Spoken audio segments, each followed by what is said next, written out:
Saxon's Calculus Lesson 63 is about the Riemann sum and then the definite integral.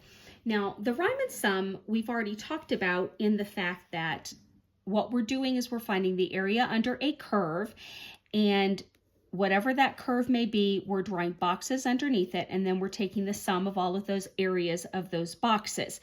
And we can either put the boxes above the curve or below the curve. We just have to choose which way we're doing it. And then that meant that we were doing a summation notation of each of those boxes. And then we shortcutted it to the integration from whatever the low point is to the high point, and we know we're going to subtract those. And then if this curve had been sine of x dx, then that's what we're going to integrate and then plug in.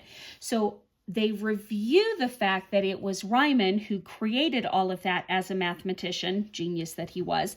And now we are just going to use the shortcut, which we have here for example 1, which is under part B, the definite integral, because it has a limit that is definable because we're going to use it. That's why it's here under part B. So what is the integration of sine? Well, that goes to negative cosine of x. And then we're going to plug in. Now they do another notation here. I don't know that I've given it to you, where this is the integration that we just created, and then we still want to plug in the 3/2 pi and start at the 0. This is that same notation. Here it's in its integration of the high point and the low point, but here it is working with what we've already integrated. So now we're going to plug in 3/2 over pi and the 0. 3 pi over 2, because I don't do it in radians. You can do it on your calculator, that's totally fine. That would be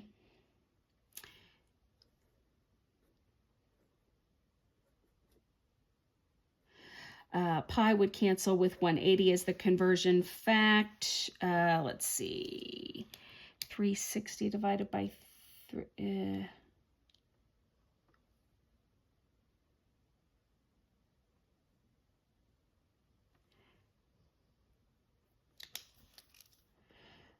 I don't know why I couldn't do 360 divided by 3 in my head there. 120 degrees. Yikesies. So now 120 degrees graphs here, connecting to the 180. So 120, it's how much shy of 80? 60. Opposite of 60 is root 3. Adjacent is 1 because the quadrant -1. Hypotenuse is 2.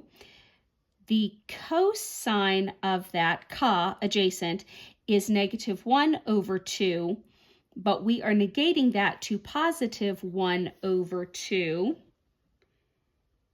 It's bugging me that they're not showing me that. I'm wondering if I've made a mistake.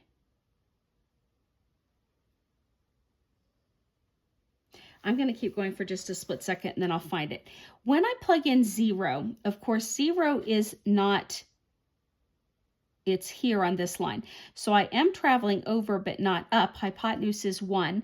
So cosine ca, adjacent of our hypotenuse, that's 1. So we are negating a 1. But in our formula, we are supposed to do the highest minus the lowest. Minus the lowest should change that to a +1. Yeah, they have a 0 here, not a half. Let me figure out where I've gone wrong.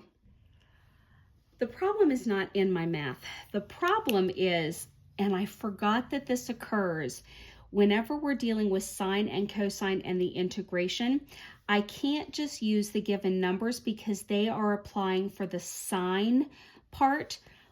So in a sine graph, it's starting at the center if it's positive and it's going up first and then. And so the 0 to the 3 pi over 2 is ending here. So it's 1 upper piece and half of the lower part. Well, when I switch it to cosine, I need to see how does that compare.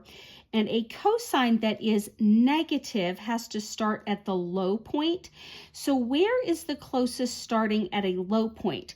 Well, that would be over here at negative pi. So I'm doing the full loop here and then half of this loop here because I have to match the same thing.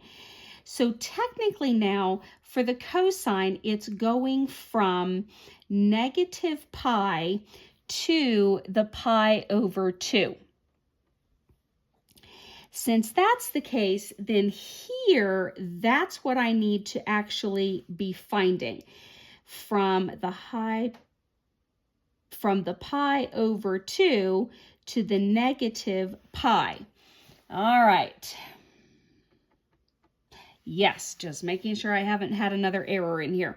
So, and that should be negative. It's just really hard to see in there.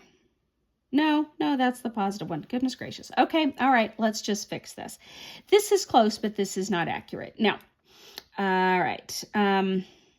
They went through another explanation which says that the other way we know that with sine and cosine we need to change this is because if you find the area under or above the curve here and subtract the area under here, that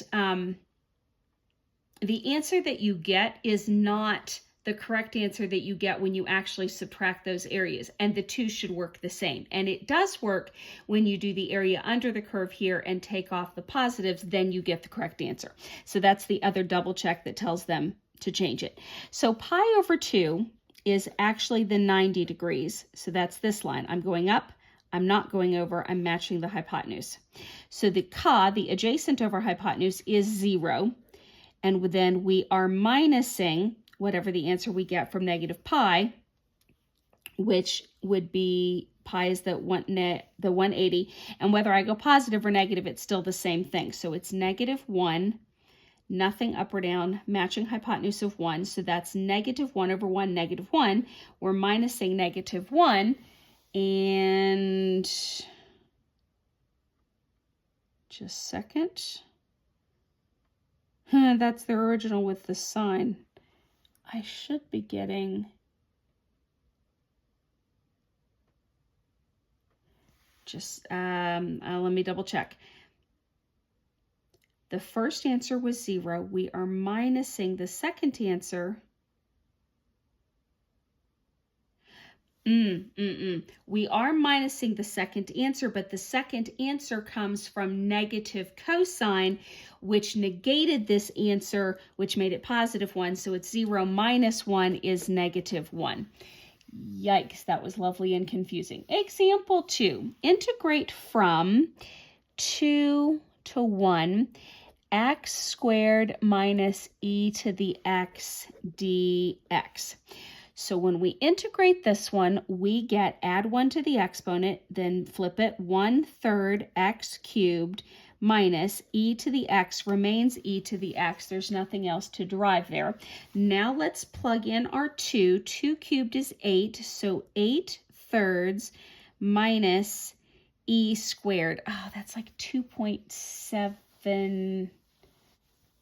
Oh, never mind. They've left them all in e's. Okay, so minus e squared. That was the 2 I was doing, right? Yes, minus the answer from plugging in the 1s. Well, that would be 1/3 minus e to the first, so just e. Then 8/3 minus 1/3 would be 7/3, and then minus e squared, and change that to plus e. I would accept this answer and just put plus 7/3 at the end. They factored. The 7/3 is there, but they're saying let's pull a positive e out. And that would leave me with a negative e plus 1.